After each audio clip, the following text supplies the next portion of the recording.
Hello कक्षा 10 के प्यारे छात्र छात्राओं, स्वागत है आपका हमारे YouTube channel SK point coaching classes में। बच्चों, आज हम कक्षा 10 ठीक है का एक विज्ञान का पेपर लिए हैं। ठीक है, जिसकी जो टाइमिंग है वो 3 घंटे 15 मिनट का है, पूर्णांक 70 नंबर का है। ठीक है बच्चों, और ये वीडियो आप लोग अंत तक देखेंगे ताकि आपको इसका पूरा लाभ मिल सके। और उम्मीद करते हैं बच्चों हम कि आपके यूपी बोर्ड 2024 में जो परीक्षा होनी है, ठीक है, उसमें जो विज्ञान का पेपर है वो उम्मीद कर रहे हैं कि आपका 70 में से 65 नंबर अवश्य मिलेगा बच्चों। तो इसलिए हमारे इस पूरे वीडियो को आप लोग ध्यान से पढ़िएगा, समझिएगा, विचार करिएगा और सीखिएगा, क्योंकि हम यहाँ पे आपको पूरा पेपर हल करवाएंगे A to Z। ठीक है बच्चों, A to Z पेपर आज हल करवाने वाले हैं। तो इसलिए आप लोग बिल्कुल रेडी रहिए और अंत तक देखिए, और देखिए फिर वीडियो बताइए कि कमेंट में कैसा लगा और सपोर्ट कीजिए। ओके बच्चों, हमारे YouTube channel SK point coaching classes को सब्सक्राइब अवश्य करें। ठीक है, वीडियो को लाइक करें। ओके बच्चों, आगे बढ़ देखिए, लिखा है सामान्य निर्देश लिखा है बच्चों। आप लोग इस बात का ध्यान रखना, आपका पेपर 3 घंटे 15 मिनट का होगा, जिसमें 15 मिनट आपको प्रश्न पत्र पढ़ने के लिए दिए जाएंगे। आपके पेपर का जो पूर्णांक होगा वो 70 नंबर का होगा, जिसमें 20 नंबर का विकल्पी होगा, 50 नंबर का लिखित होगा। तो 50-20 टोटल आपका 70 नंबर का पेपर होगा। ठीक है बच्चों, आगे बढ़ते हैं। सामान्य निर्देश लिखा है कि प्रश्न पत्र 2 खंडों में बटा हुआ है, आ और खंड बा में। जो खंड आ और खंड बा है वो 3 पार्टों में बटा है, भौतिक विज्ञान, ठीक है, रसायन विज्ञान, जीव विज्ञान। ठीक है बच्चों, आगे पढ़ते हैं बच्चों। लिखा है कि खंड आ के जो विकल्पी हैं उनको उनके प्रश्नों के उत्तर OMR सीट पर आपको देने हैं, वो भी नीले या काले बाल पॉइंट पेन का सही से प्रयोग करना। OMR सीट को, ठीक है, के पत्रक को जो है उत्तर देने के पश्चात ना काटें, यानी कि काटना नहीं है, इरेजर नहीं लगाना है, उसमें व्हाइटनर नहीं लगाना है, इन चीज़ों का बैन है, याद रखिए। लिखा है कि प्रयोग ना करें, साफ साफ लिखा है। खंड आगे बहुविकल्पी प्रश्नों हेतु प्रत्येक प्रश्न के 1 अंक निर्धारित किया गया है। 1 अंक दिया गया है तो 1 गुणे आपका 20 हो जाएगा बच्चों, तो टोटल आपका पेपर 20 नंबर का होगा। ठीक है, आगे बच्चों दिया है, कहता है आगे कहता है बच्चों, ठीक है, आगे आपको कहता है खंड बा के वर्णनात्मक प्रश्न हैं। ठीक है, खंड बा के प्रत्येक उपभाग को आपको करना है बढ़िया अच्छे तरीके से, साफ आए प्रश्न पत्र को एक साथ अवश्य करना है, और प्रत्येक उपभाग को नए पृष्ठ से शुरू करिए। यानी कि जैसे आपका भौतिक विज्ञान आप शुरू में हल कर रहे हैं, तो पूरा भौतिक विज्ञान जब हल हो जाएगा, अगर जो शेष रह जाता है आपका पृष्ठ, तो उसको वहाँ पे छोड़ दीजिए और वहाँ पे आप लोग लिख दीजिएगा PTO। ठीक है, PTO लिख दीजिए, और PTO लिखने के बाद नया पृष्ठ पे अगला भाग शुरू करिए। सभी प्रश्न करना अनिवार्य है। ठीक है बच्चों, आगे हम लोग आते हैं। कहता है खंड आ के बहुविकल्पीय प्रश्नों को करिए।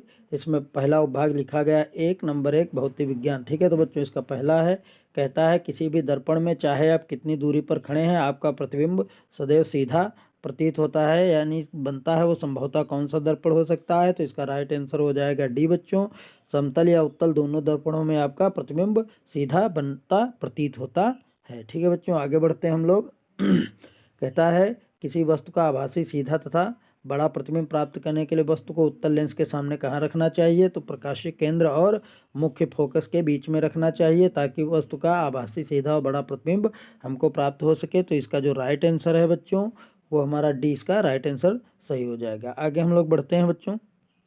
ठीक है, कहता है वायु के सापेक्ष जल तथा कांच के पूर्णांक कितने इतने हैं? तो इसका कौन सा आंसर सही होगा? तो कहता है जल के सापेक्ष कांच का पूर्णांक बताओ। ठीक है बच्चों, तो इसको हम थोड़ा हल भी समझ लेते हैं, क्योंकि ये इंपॉर्टेंट भी है। तो बच्चों देखो, लिखा है वायु, तो वायु सब में कॉमन है के सापेक्ष जल तथा कांच। तो वायु के सापेक्ष जल तो एयर, रिफ्रैक्टिव इंडेक्स वाटर आपको दिया है कितना बच्चों? 4/3। और फिर लिखा है कांच। ठीक है बच्चों, देखो कांच लिखा है तो हो जाएगा एयर, रिफ्रैक्टिव इंडेक्स ग्लास बराबर हो जाएगा 3/4। तो कहता है जल के सापेक्ष कांच का पूर्णांक, तो आपको वाटर रिफ्रैक्टिव इंडेक्स ग्लास ज्ञात करना है। ठीक है बच्चों, ये अब इसमें देखिए बच्चों, इसको हम लिखते हैं अंश में और इसको लिखते हैं हर में। एक बात ध्यान रखना, जहाँ पे G लगा उसको अंश में लिख दो, जिसमें W लगा है उसको हर में लिख दो। तो देखो इसको हल जब करते हैं तो ये हो जाएगा हमारा वाटर रिफ्रैक्टिव इंडेक्स ग्लास बराबर हो जाएगा बच्चों। ठीक है, यहाँ पे आप लिख सकते हो एयर रिफ्रैक्टिव इंडेक्स ग्लास हो जाएगा बटे एयर रिफ्रैक्टिव इंडेक्स वाटर हो जाएगा। ठीक है, तो बच्चों अब देखिए हमारा हो जाएगा, तो वाटर रिफ्रैक्टिव इंडेक्स ग्लास बराबर हो जाएगा। तो एयर रिफ्रैक्टिव इंडेक्स ग्लास कितना दिया है? ये बच्चों दिया है आपका 4:3 3 दिया है, तो यहाँ ये सॉरी बच्चों दिखा है 3/4 लिखा है, तो 3/2 लिख लेंगे। फिर कहता है भाग का निशान है, तो भाग का निशान लगाएंगे। फिर लिखा है एयर रिफ्रैक्टिव इंडेक्स वाटर, तो एयर रिफ्रैक्टिव इंडेक्स वाटर दिया है 4/3, तो यहाँ पे लिख देंगे 4/3। तो ये हो जाएगा बच्चों। अगर जो इसको हम हल करेंगे तो भाग की जगह जो गुणे का निशान लगाएंगे, तो देखो बच्चों 3 यहाँ पे थोड़ा रफली कर लेते हैं, तो 3/2 हो जाएगा। भाग की जगह गुणे का निशान लगाएंगे तो दर्जा पलट जाएगा इधर का ये वाला, तो ये 3 कितना हो जाएगा 4 हो जाएगा, तो 3 तियाँ हो जाएगा 9 बटे हो जाएगा कितना 4 दूनी 8, तो 9/8 इसका राइट आंसर हो जाएगा। और इस समय जो विकल्प सही होगा 3/2 भाग 4/3 वाला सही होगा, तो इसका विकल्प नंबर 20 का सही हो जाएगा। ठीक है बच्चों, आगे बढ़ते हैं हम लोग। ठीक है, कहता है कांच का अपवर्तनांक अधिकतम होता है, तो बच्चों इसका जो राइट आंसर होगा वो कांच का अपवर्तनांक बैंगनी रंग के लिए सबसे अधिक होता है और लाल रंग के लिए सबसे कम होता है, तो इस समय बी नंबर इसका सही हो जाएगा। ठीक है बच्चों, आगे हम लोग आते हैं। बहुत अच्छा है हमारा। कहता है बच्चों 5 नंबर क्वेश्चन है, जो इससे हमको बहुत कुछ सीखना है, यूपी बोर्ड की तरफ से बहुत ही महत्वपूर्ण है।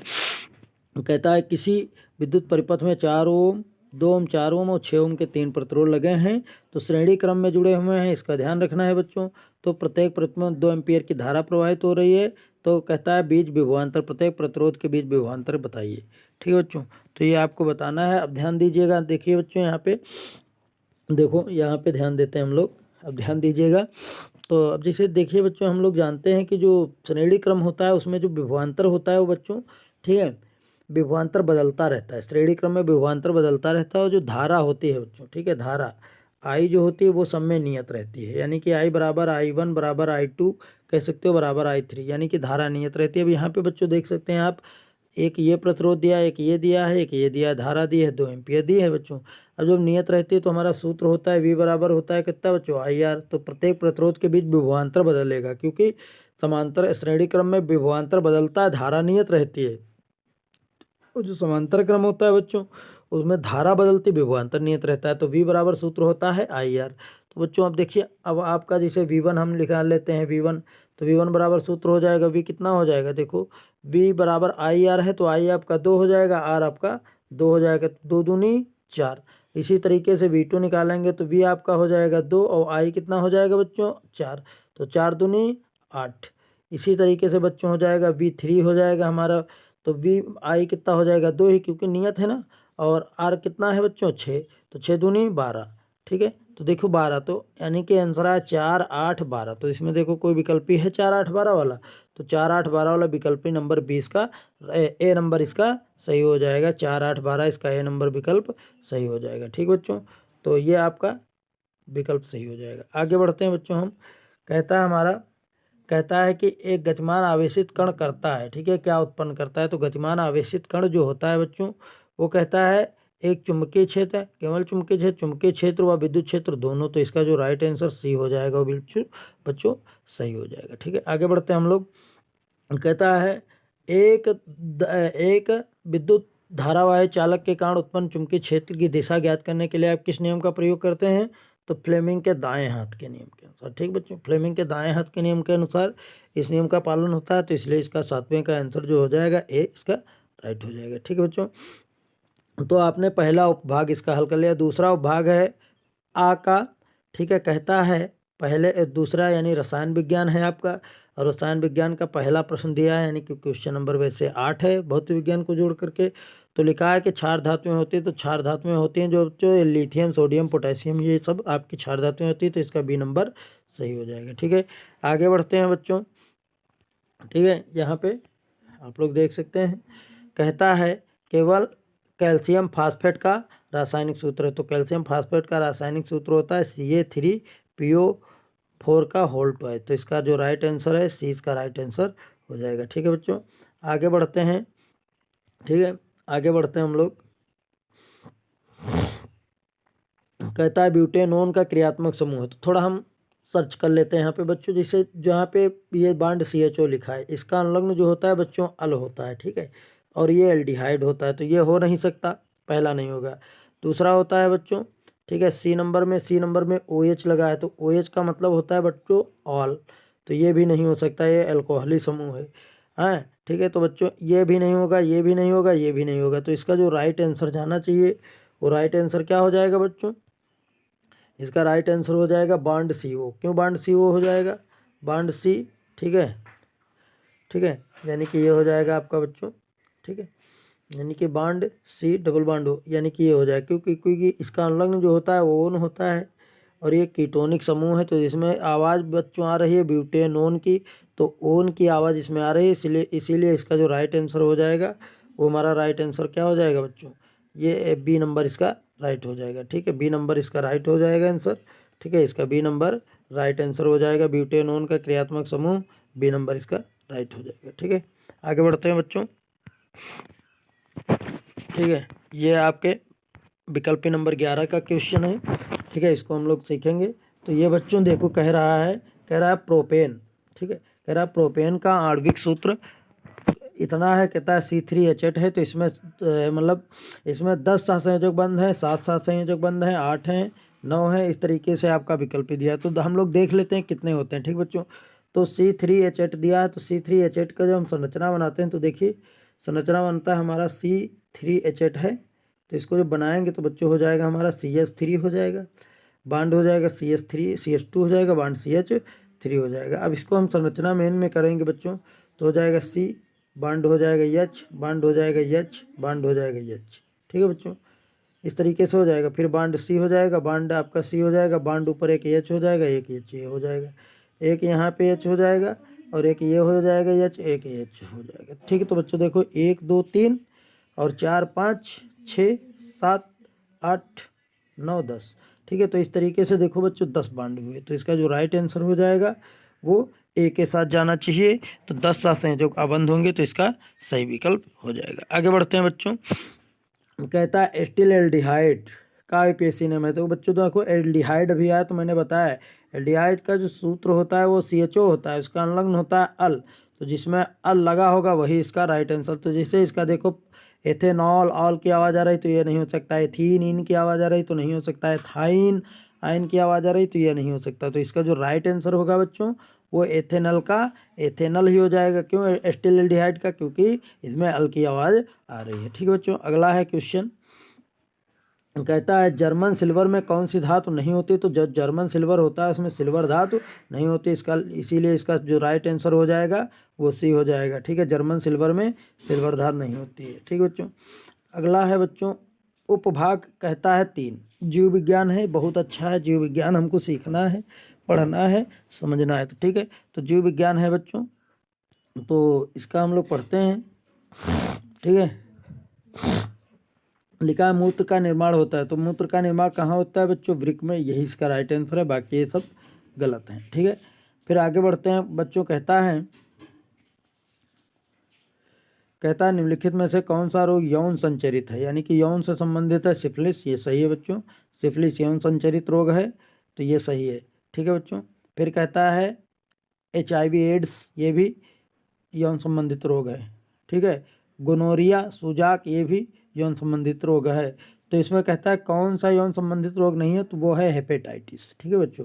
तो इसका राइट आंसर B जाएगा, B इसका राइट आंसर होगा, ठीक है बच्चों। आगे बढ़ते हैं हम लोग, कहता है पृथक्करण का नियम दिया है, तो किसने दिया है? ग्रेगर जॉन मेंडल ने। अब हम देख लेते हैं, इसका राइट आंसर C होगा, ग्रेगर जॉन मेंडल ने दिया। पृथक्करण होता क्या, इसको हम लोग देखते हैं। देखिए बच्चों क्या होता है, ग्रेगर जॉन मेंडल ने पहले प्रभावी लक्षण लिया कैपिटल T और स्मॉल t, ठीक है, लिया, इसके बाद क्रिया कराई, तो ये हमारा कैपिटल T स्मॉल t, ठीक है, कैपिटल T स्मॉल t और कैपिटल T स्मॉल t और कैपिटल T स्मॉल t, ठीक है बच्चों।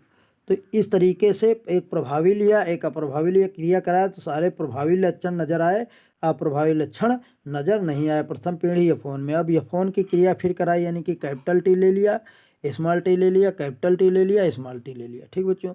अब देखो इसको क्रिया कराया जब उन्होंने, तो देखिए कैपिटल T की क्रिया हुई तो कैपिटल T हो गया, ठीक है। अब बच्चों क्या हुआ, कैपिटल T लिया, स्मॉल t लिया, तो कैपिटल T स्मॉल t हो गया, फिर कैपिटल T हो गया, स्मॉल t हो गया, तो कैपिटल T हो गया, स्मॉल t हो गया, ठीक है बच्चों। फिर स्मॉल t हो गया, ठीक है। तो इसमें देखिए यहाँ पे क्या हुआ, ठीक है, यहाँ पे जो पृथक्करण का नियम था वो फॉलो हो गया, ठीक है। तो उसमें जैसे आप देख सकते हैं इसमें क्या हुआ था कि इसमें कैपिटल T और स्मॉल t जो थे, सॉरी आपके वो कैपिटल टी और कैपिटल टी और स्मॉल टी, यानी कि द्वितीय पीढ़ी में F2 में ये साफ साफ नज़र आ गए। तो इसीलिए इस नियम को पृथक्करण का नियम दिया ग्रेगर जॉन मेंडल ने। तो इसका जो राइट आंसर था बच्चों वो ग्रेगर जॉन मेंडल होना चाहिए। ठीक है, आगे बढ़ते हैं बच्चों। लिखा है केवल प्रोटीन से बने होते हैं, तो आपका प्रियांश जो होता है वो प्रोटीन से बने होते हैं, तो इसका जो राइट आंसर होगा वो बच्चों सी सही हो जाएगा। फिर अगला है 18 नंबर क्वेश्चन, कहता है, ठीक है, कहता है लैंगिक जनन मुकुलन द्वारा होता है, तो किसमें? प्लाज्मोडियम में। गलत है बच्चों। ईस्ट में ये भी गलत है। ठीक है, लिस्मानिया में ये भी गलत है। तो इसका राइट आंसर क्या हो जाएगा? अमीबा। अमीबा में जो बच्चों होता है मुकुलन जनन होता है। मुकुलन जनन को अंग्रेजी में कहते हैं बाई बडिंग। तो बाई बडिंग अलैंगिक जनन जो होता है असेक्सुअल रिप्रोडक्शन बाई बडिंग में होता है। तो इसका जो राइट आंसर हो जाएगा अमीबा हो जाएगा, क्योंकि बाई बडिंग का जो होता है बाई बडिंग यानी मुकुलन वो अमीबा में होता है। ठीक है बच्चों। फिर अगला कहता है ओजोन का अपघटन का प्रमुख कारण क्या है? तो वो क्लोरोफ्लोरोकार्बन गैस है, CFC है। ठीक है, अगला है बच्चों, कहता है पौधों में कायिक प्रवर्धन के लिए कौन सा भाग अधिक अनुकूलित है यानी सही है? तो पत्ती थोड़ा ठीक है लेकिन गलत है। प्रकलिका, ये भी जड़, ये भी। इसका राइट आंसर तना हो जाएगा। तना कायिक प्रवर्धन के लिए बहुत अच्छा है। ठीक है बच्चों, आगे हम लोग बढ़ते हैं। खंडबा है, कहता है वर्णात्मक प्रश्न है, खंडबा में करना है आपको। यहाँ पे आप देख सकते हैं खंडबा लिया गया है, वर्णात्मक प्रश्न है भी है। पहला भी प्रश्न है, कहता है वायु में गमन करने पर प्रकाश किरण जल में तिरछी प्रवेश करती है। ठीक है बच्चों, यहाँ पे आप देख सकते हैं पूरा क्वेश्चन नहीं दिख रहा है, इसको हम थोड़ा बढ़ा लेते हैं। ये आपका खंडबा है, देखिए बच्चों।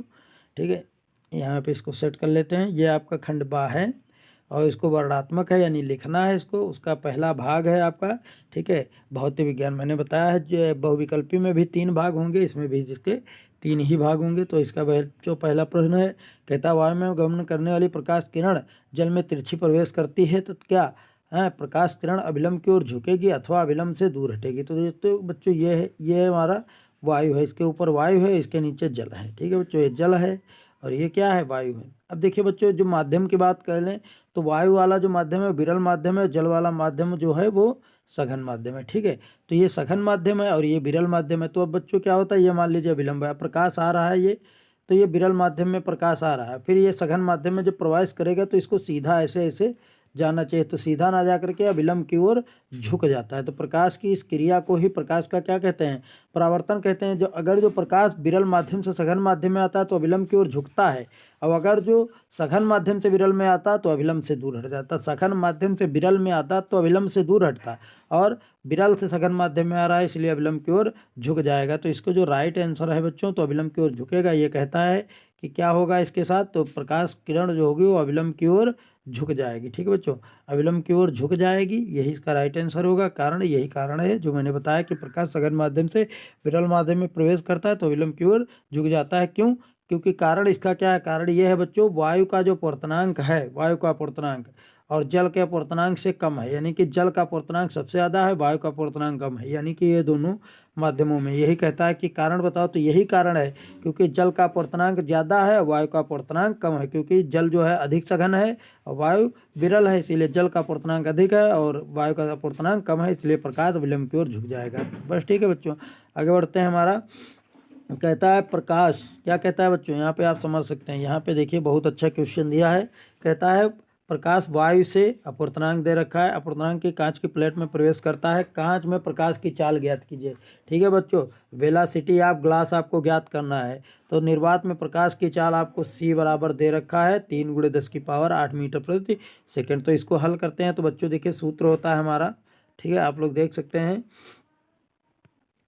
ठीक है, हमारा सूत्र होता है बच्चों n बराबर सूत्र होता है हमारा C/V0 होता है। V0 का मतलब होता है अदर माध्यम वेलोसिटी। अब यहाँ माध्यम क्या है भैया? ग्लास है, तो यहाँ पे G लगा लेते हैं। ये इसको इधर ले जाएंगे तो n × Vg बराबर हो जाएगा मेरा बच्चों C। हो जाएगा नहीं हो जाएगा?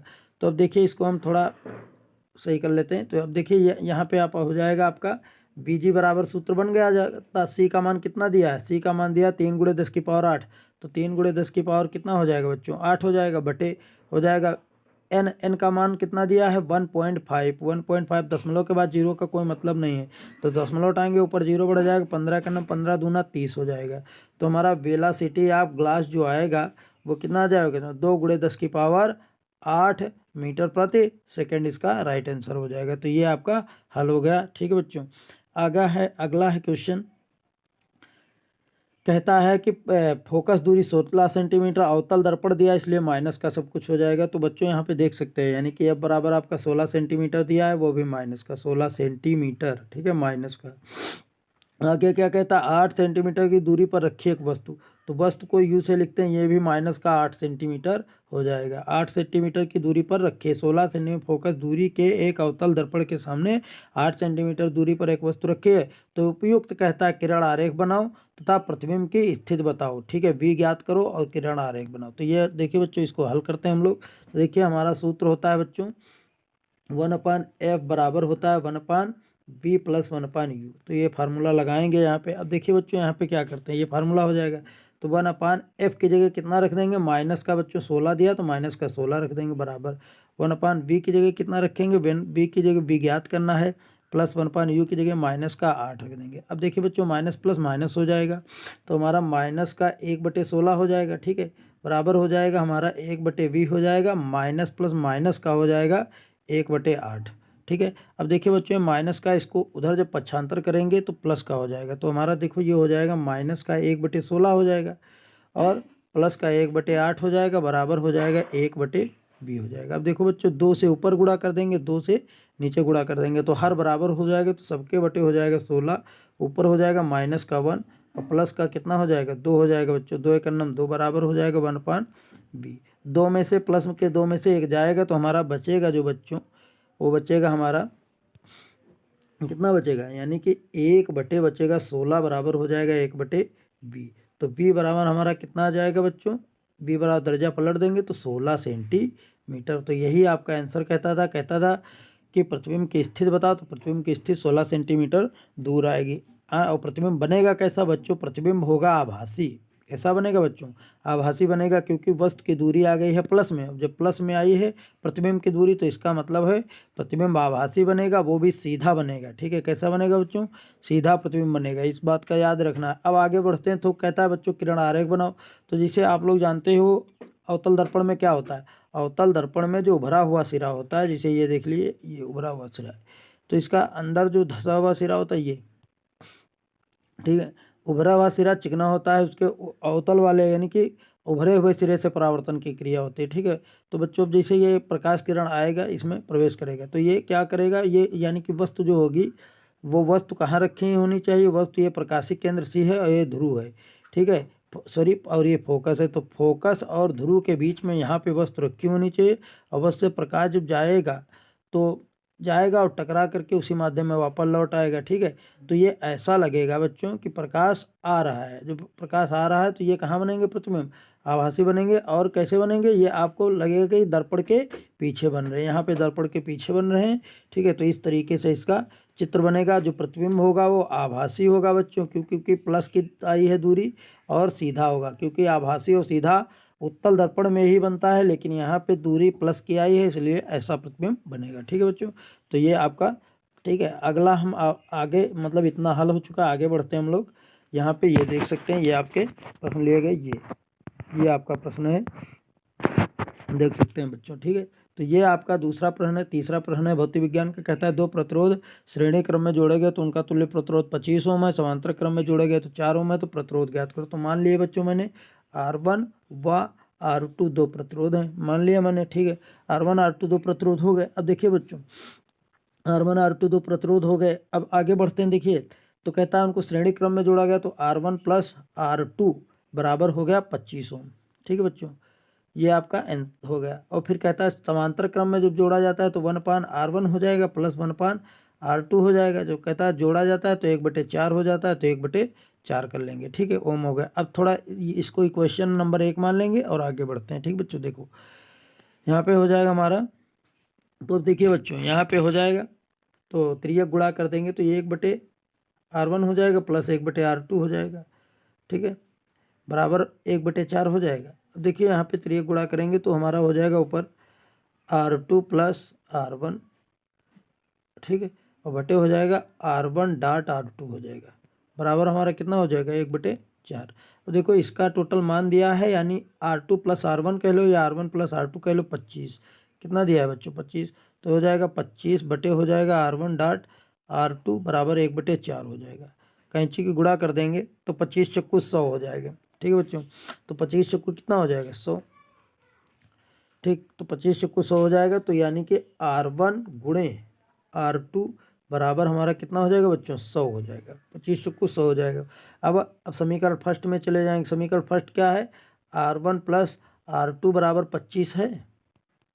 तो अब देखो बच्चों, ये इसको उधर ले जाएंगे तो R1 बराबर हमारा हो जाएगा 25 माइनस हो जाएगा R2। ठीक है, तो R1 का मान उठा के समीकरण 1 में रखेंगे, यानी कि जिसे R1 का मान हो गया, तो R1 का मान तो यहाँ पे रख देंगे। जिससे R1 लिखा है तो R1 की जगह कितना? 25 माइनस R2 लिख देंगे इसकी जगह पे यहाँ पे।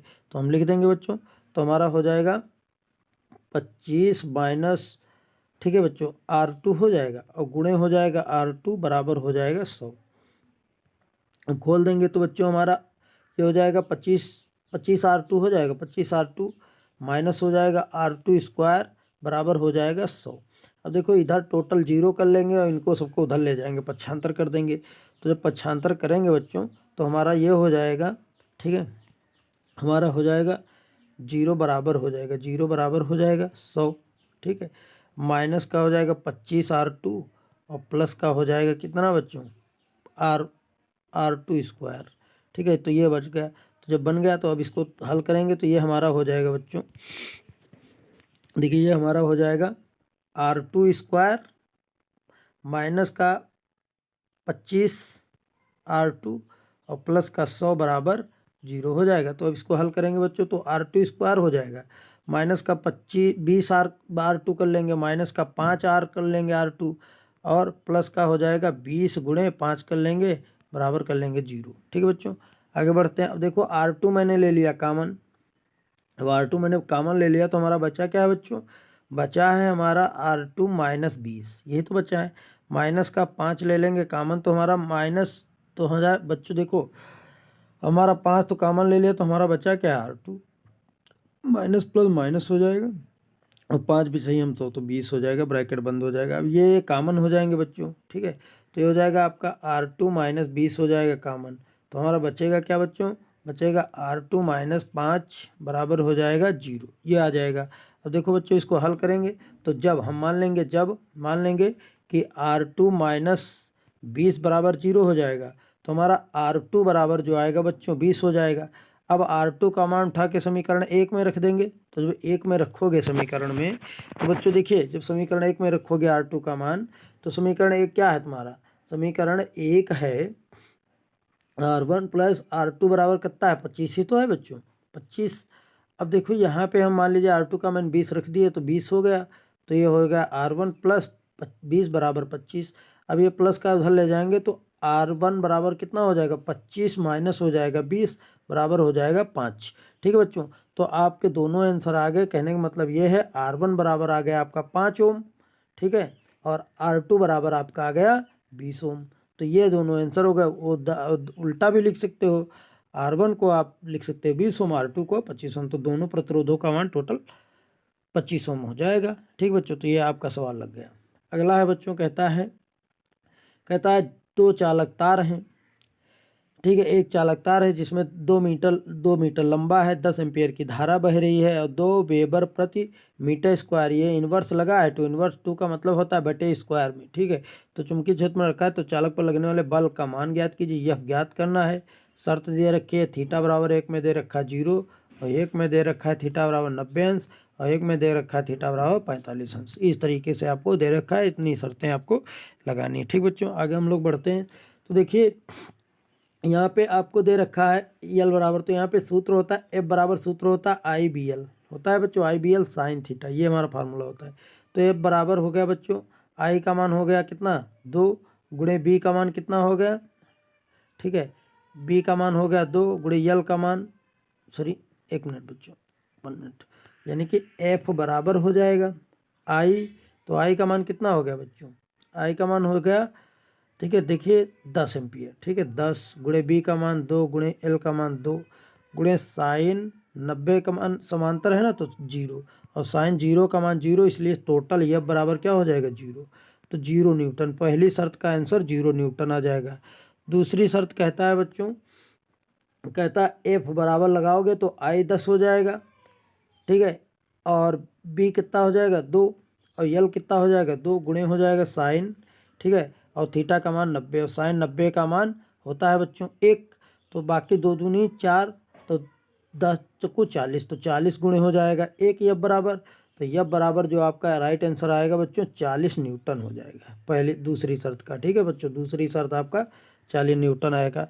तीसरी शर्त कहता है बच्चों, तीसरी शर्त में कहता है थीटा जो है बच्चों आपका, थीटा कितना है 45 दिया है, तो लगाओगे तो ये बराबर आई का मान कितना हो जाएगा 10, ठीक है, गुणे बी का मान 2 गुणे साइन 45, साइन 45 का मान कितना होता है 1/2, ठीक है बच्चों, तो ये बराबर हो जाएगा हमारा कितना हो जाएगा 10 दूना 20, 20 गुणे हो जाएगा √2 को लिख सकते हैं, 2 को लिख सकते हैं √2 गुणे √2, ठीक है, गुणे, अब देखो इसको ऊपर बढ़ा देते हैं, हमारा साइन 45 का मान होता है 1/√2, तो √2 से √2 कैंसिल हो जाएगा बच्चों, तो हमारा बचा कितना, हमारा बचा F बराबर बचा है 20√2, ठीक है न्यूटन। ये आपका तीसरी शर्त का आंसर हो जाएगा 20√2 न्यूटन। ओके बच्चों, तो इस तरीके से आपका सवाल हल हो गया। अगला कहता है बच्चों, चुंबकीय बल रेखाओं में से क्या तात्पर्य, यानी चुंबकीय बल रेखाओं से क्या तात्पर्य, चुंबकीय बल रेखाओं की जो परिभाषा है वो बताओ, ठीक है, चुंबकीय बल रेखाओं से क्या तात्पर्य, चुंबकीय बल रेखाओं के गुण। तो चुंबकीय बल रेखाएं किसे कहते हैं, यानी कि वे काल्पनिक रेखाएं। देखो इसकी परिभाषा क्या लिखेंगे बच्चों, वे काल्पनिक रेखाएं जो चुंबक, जैसे मान लीजिए ये N है और एक आपका यस ध्रुव है, ठीक है, ये आपका चुंबक हो गया, ठीक है, ये N ध्रुव हो गया और ये इसका यस ध्रुव हो गया। तो वे काल्पनिक रेखाएं जो चुंबक के उत्तरी ध्रुव से निकलती वक्र बनाती हुई दक्षिणी ध्रुव में प्रवेश कर जाती हैं, ठीक है, चुंबकीय बल रेखाएं कहलाती हैं। यही इसकी डिफिनीशन हो गई, ठीक है। तो कहता है बच्चों कि चुंबकीय बल रेखाओं की डिफिनीशन बताओ, तो वे काल्पनिक रेखाएं जो चुंबक के उत्तरी ध्रुव से निकलती है वक्र बनाती है दक्षिणी ध्रुव में प्रवेश कर जाती हैं, चुंबकीय बल रेखाएं कहलाती हैं। फिर लिखा है चुंबकीय बल रेखाओं के गुण। तो चुंबकीय बल रेखाओं के गुण हैं बच्चों कि चुंबकीय बल रेखाएं जो होती हैं चुंबक के उत्तरी ध्रुव से निकलते हैं वक्र बनाते हैं दक्षिणी ध्रुव में प्रवेश कर जाती हैं, ठीक है। दूसरी बात है, चुंबकीय बल रेखाएं कभी एक दूसरे को नहीं काटती हैं, ये एक दूसरे को कभी नहीं काटते हैं और इनके कटान बिंदु पर स्पर्श रेखाएं खींची जा सकती हैं, ठीक है बच्चों। तीसरा गुण कहता है कि जो चुंबकीय बल रेखाएं होती हैं, ठीक है बच्चों, वो ध्रुवों के पास पास और ध्रुवों से दूर समान दूरी पर होती हैं, ये इनके गुण हो गए, ठीक बच्चों। आगे बढ़ते हैं, आगे कहते हैं बच्चों, कहता है कि धारावाही चालक द्वारा उत्पन्न चुंबकीय क्षेत्र की दिशा ज्ञात करने के लिए दिशा ज्ञात करने के लिए उस नियम की पुष्टि कीजिए। तो फ्लेमिंग के दाएं हाथ का नियम होता है इस नियम में, फ्लेमिंग के धारावाही चालक के लिए, ठीक है, फ्लेमिंग के दाएं हाथ का नियम। तो फ्लेमिंग के दाएं हाथ का नियम कहता है यदि अपने हम दाएं हाथ को इस प्रकार फैलाएं कि तर्जनी अंगूठा उंगली, ठीक है, यानी कि दाएं हाथ ले लें, ठीक है बच्चों। तो फ्लेमिंग के दाएं हाथ का ये अंगूठा मान लीजिए, तर्जनी उंगली मान लीजिए और ये मध्यमा उंगली मान लीजिए, ठीक है, बाकी ये छोटी उंगलियां मान लीजिए। तो इस तरीके से आपका फ्लेमिंग के दाएं हाथ का नियम कहता है। तो फ्लेमिंग के दाएं हाथ का नियम कहता है यानी कि अंगूठा, तर्जनी उंगली, मध्यमा उंगली तीनों इस प्रकार फैलाएं कि एक दूसरे के लंबवत हों। तो जो अंगूठा है चालक पर लगने वाले बल की दिशा को, तर्जनी उंगली प्रेरित धारा की दिशा को, व प्रेरित चुंबक की दिशा को, और मध्यमा उंगली प्रेरित धारा की दिशा का विरुद्ध प्रदर्शन करती हैं। यही, ठीक है, इनका फ्लेमिंग के दाएं हाथ का नियम है, ठीक है बच्चों। अब आगे बढ़ते हैं हम लोग, कहता है, ठीक है, उपभाग रसायन विज्ञान। तो रसायन विज्ञान हल करना है हम लोगों को। तो बच्चों देखिए रसायन विज्ञान हल करते हैं हम लोग। तो रसायन विज्ञान कहता है कहता है पहला है, कह रहा है कि निम्नलिखित रासायनिक अभिक्रियाओं को पूर्ण करो। तो बच्चों देखो ये दिया मतलब एसीटेट दिया है, ठीक है, ठीक है। तो ये आपका एस्टिक अम्ल दिया, एस्टिक अम्ल की क्रिया एथिल अल्कोहल से कराओगे तो क्या बनेगा, H2SO4 की उपस्थिति में तो एस्टर बनेगा, ठीक है बच्चों। तो यहाँ पे एस्टर होगा आपका, हो जाएगा CH3 हो जाएगा, COO हो जाएगा, ठीक है बच्चों। यानी कि ये आपका यहाँ पे बनेगा जो,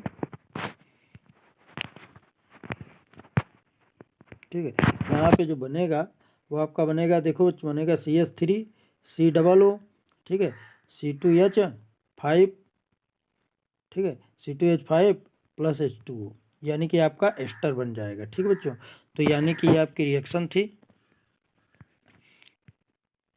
ये आपकी रिएक्शन थी, हमने बनवा दिया, यहाँ पे एस्टर बनेगा। फिर अगला है बच्चों, कहता है एथिल ब्रोमाइड की क्रिया जल से कराएंगे तो क्या बनेगा, तो एथिल ब्रोमाइड दिया ही है, जल से क्रिया कराओगे, जल का सूत्र होता है KOH। तो एथिल ब्रोमाइड जो होता है यहाँ पे OH समूह जो होता है, जिसे OH समूह ब्रोमीन की जगह आ जाएगा तो हो जाएगा आपका C2H5 हो जाएगा और OH हो जाएगा, ठीक है, और प्लस आपका KBr हो जाएगा, ठीक है बच्चों। तो क्या बना आपका एथेनॉल यानी कि एथिल एल्कोहल बन जाएगा। तो यहाँ पे आपका हो जाएगा C2H5OH, ठीक है बच्चों। अगला कहता है बच्चों लिखा है निम्नलिखित अपक्रियाओं को पूर्ण कीजिए। फिर है तो कहता है CH2 डबल बॉन्ड CH2 ये आपका एसिडिन है।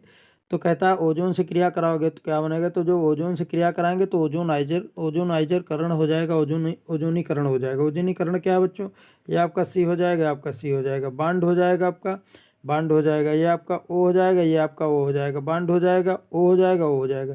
तो ये देखो ये ओजोनीकरण हो जाता है, ठीक बच्चों।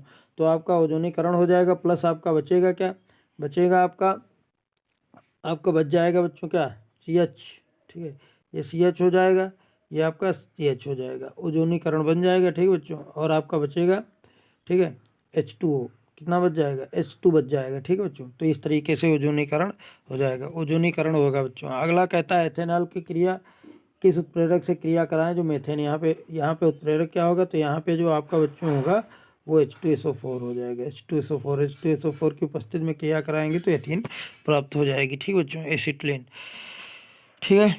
तो H2SO4 होना चाहिए यहाँ पे H2SO4। आगे बढ़ते हैं बच्चों, कहता है धावन सोडा, ठीक है, धावन सोडा का रासायनिक नाम। तो धावन सोडा का रासायनिक नाम क्या होता है, रासायनिक सूत्र लिखिए। तो सूत्र होता है बच्चों धावन सोडा का Ca, ठीक है, ठीक है, ये होता है आपका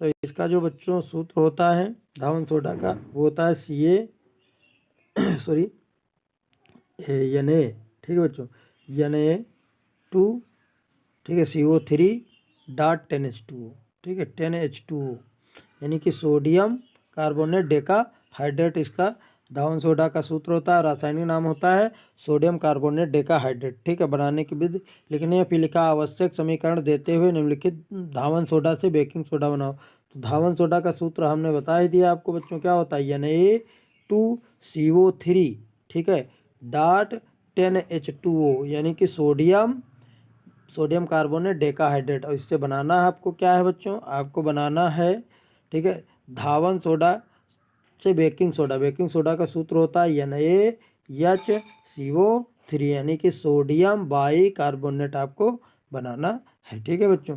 तो इसको क्या करिए, जब कराओगे तो जल अलग हो जाएगा तो सोडियम बाई कार्बोनेट बन जाएगा, ठीक बच्चों। विस्थापन और द्विविस्थापन की क्रियाएं दीजिए।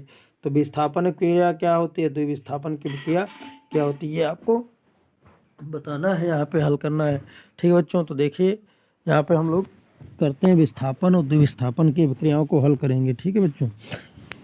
तो आप लोग देख सकते हैं यहाँ पे, ठीक है,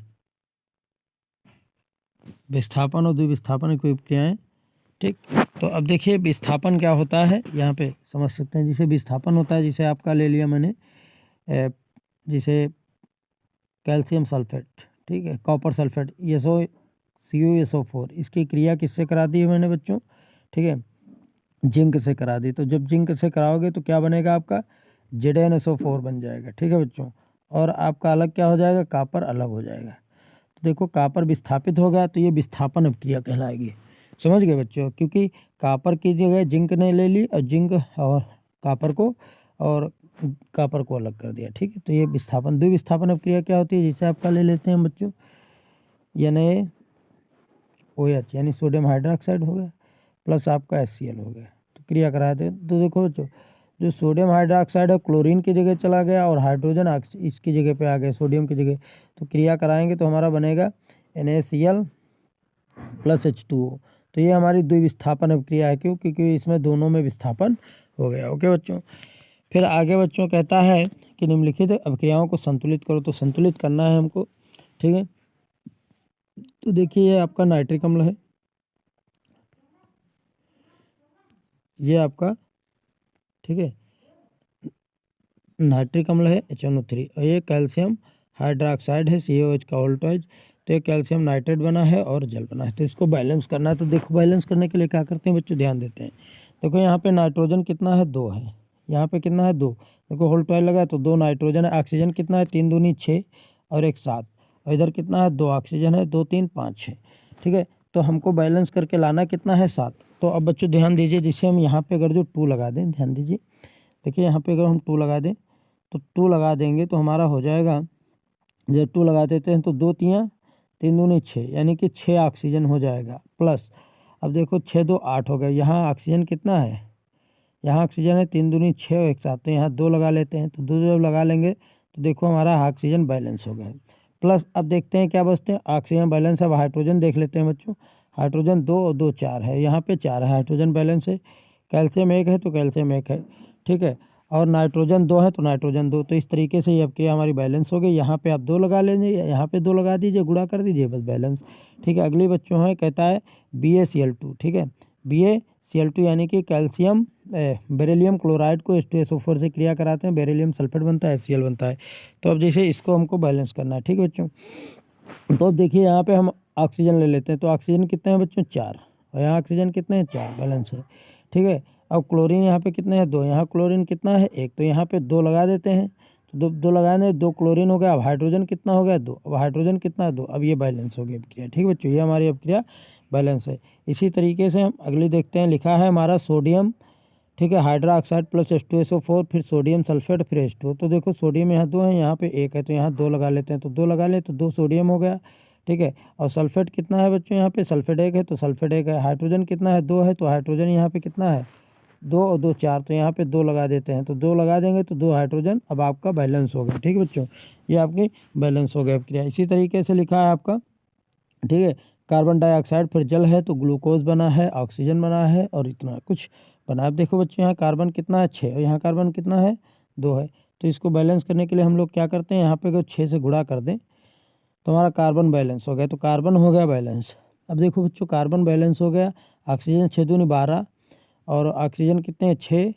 और तो यहाँ पे बच्चों अगर जो हम 6 और लगा दें तो 6 दूनी 12, हाइड्रोजन 12 हो गए, तो हाइड्रोजन 12 है, 12 2 14 हाइड्रोजन है। ठीक है बच्चों, अब हमारा 12 2 14 हाइड्रोजन है। हम यहाँ पे हमारा हाइड्रोजन अगर 6 लगाते हैं तो 12 हो जाता है। तो बच्चों यहाँ पे हम लोग कितना लगा देते हैं, 12 लगा दिए। ठीक है, यहाँ पे लगा देंगे हम, देखो यहाँ पे लगा दिए 6, और यहाँ पे लगा दिए 12।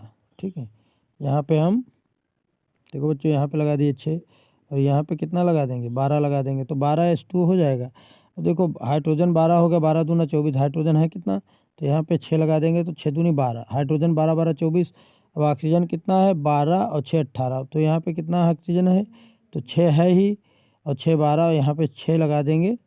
ठीक है, तो 3 लगा देंगे, तो देखिए बच्चों यहाँ पे 6 हो गया, और 6 12 हो गया। अब है कितना बच्चों, तो 6 दूनी 12 और 12 24 है, तो यहाँ पे 6 लगा देंगे, तो 12 12 24। ये हमारी अपक्रिया बैलेंस, यानी कि 6 CO2 हो जाएगा।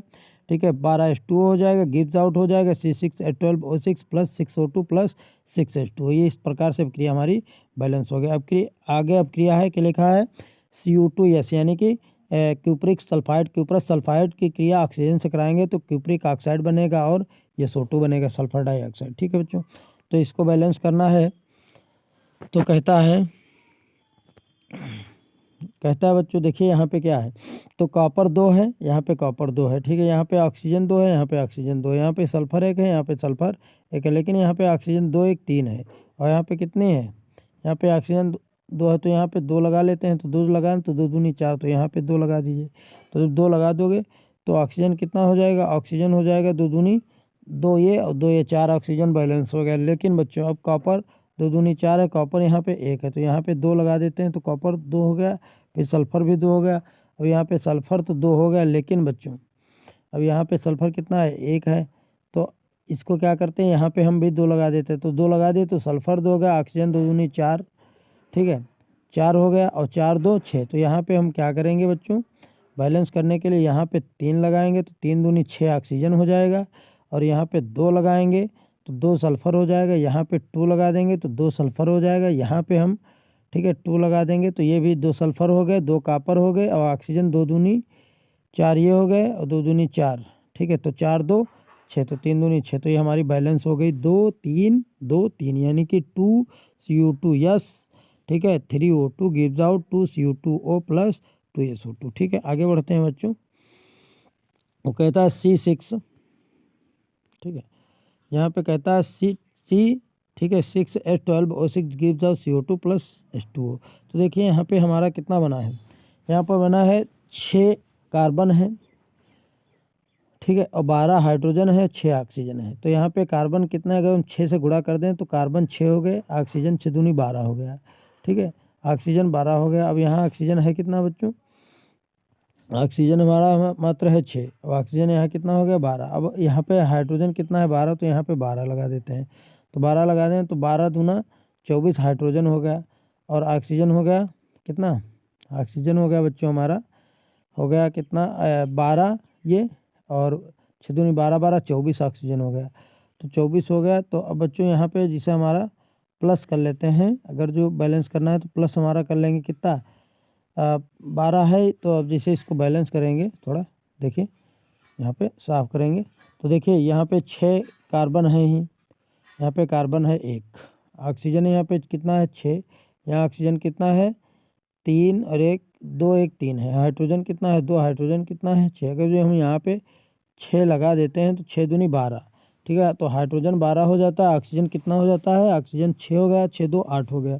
अब यहाँ पे देखते हैं बच्चों, ऑक्सीजन हमारा 6 2 8 हो गया। अगर जो हम यहाँ पे लगा देते हैं 3, 2 लगा देते हैं 2 लगा देंगे तो हमारा यहाँ पे 2 लगा देंगे तो हमारा 2 CO2 हो जाएगा। तो देखो 2 सल्फर, तो 6 दूनी 12 तो नहीं बनेगा, तो यहाँ पे क्या करते हैं, यहाँ पे लगा देते हैं 6, तो 6 लगा देंगे तो 6 दूनी 12 ऑक्सीजन, 12 ये और 12 6 18, तो हो जाएगा 6 दूनी 12 प्लस 6 O2 ऐड कर देते हैं, ठीक बच्चों।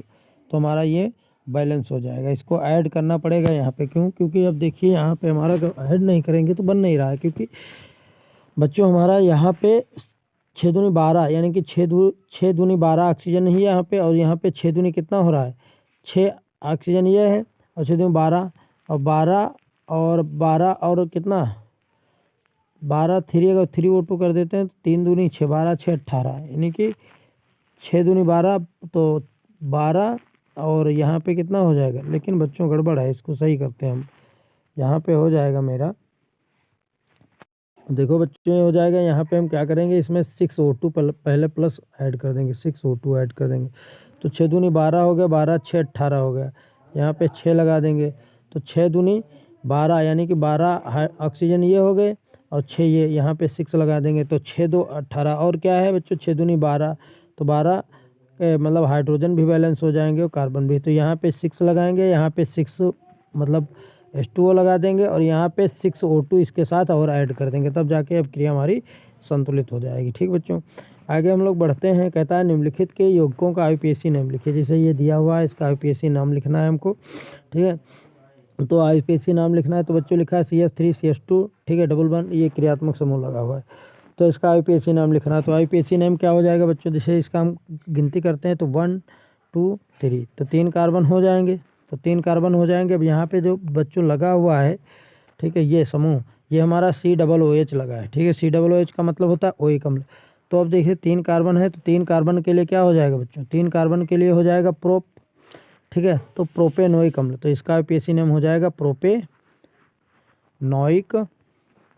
अम्ल, ठीक है बच्चों, प्रोपेनोइक अम्ल इसका हो जाएगा, ठीक है। आगे बढ़ते हैं, ये हमारा इसका IUPAC नाम लिखना है, तो इधर से शुरू करेंगे 1 2 3, इधर से शुरू करोगे 1 2 3, चाहे इधर से करो 4 5, तो 5 हो जाएगा, तो हो जाएगा पेंटीन हो जाएगा, कितना हो जाएगा बच्चों, पेंटाइन हो जाएगा, पेंटीन 3 बंद लगाए तो आइन हो जाएगा, तो हो जाएगा पेंटाइन, ठीक है।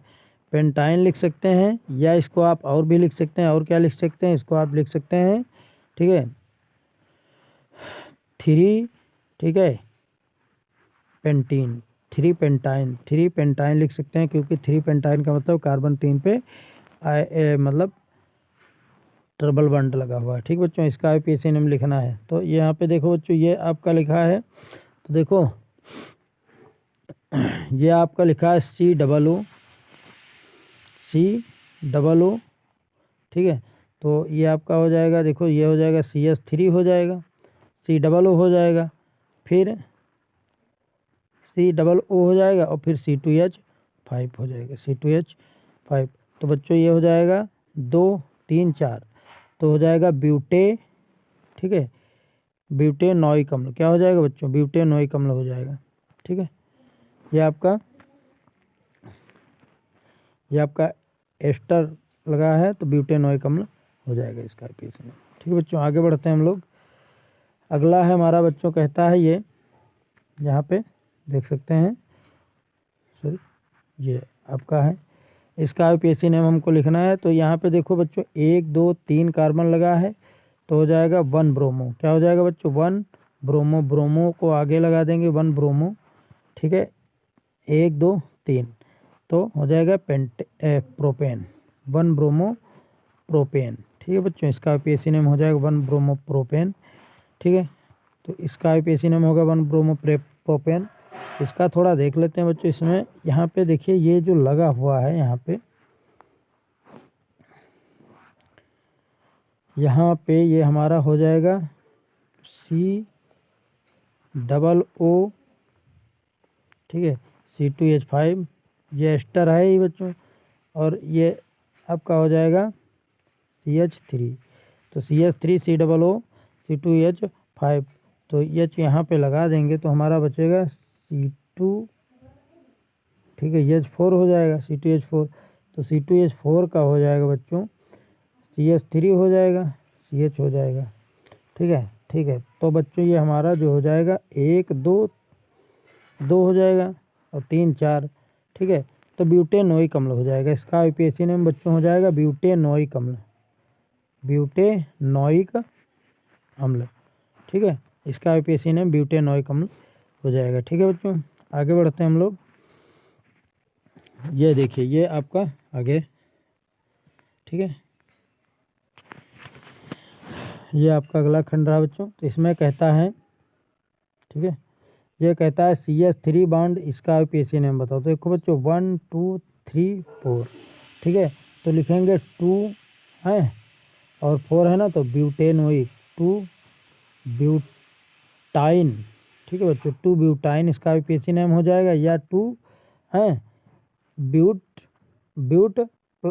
कामाइन हो जाएगा, ठीक है, कार्बन 2 ब्यूटाइन हो जाएगा, ठीक है बच्चों। तो 2 ब्यूटाइन इसका IUPAC नेम हो जाएगा क्योंकि 4 कार्बन लगे हुए हैं।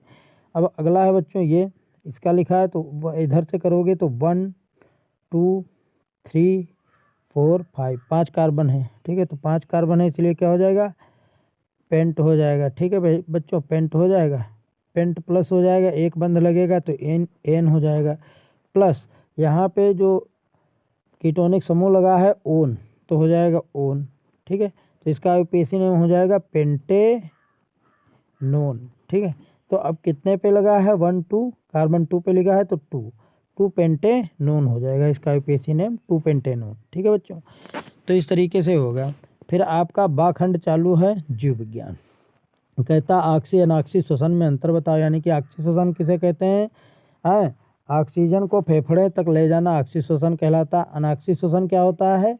ठीक है, कोशिकाओं की कार्बन डाइऑक्साइड को फेफड़े तक लाने की क्रिया को अनाक्सी श्वसन कहते हैं। फिर हीमोग्लोबिन क्या होता है, कहाँ पाया जाता है, श्वसन की क्रिया में क्या इसका महत्व है? तो जो बच्चों देखिए थोड़ा हीमोग्लोबिन होता क्या है, हमारे ब्लड में जो रंजक पदार्थ पाया जाता है, यानी हमारा ब्लड कैसा होता है? लाल होता है। तो हमारा ब्लड लाल किसके कारण होता है? हीमोग्लोबिन के कारण। तो हमारे ब्लड में पाए जाने वाले रंजक कण को हीमोग्लोबिन कहते हैं।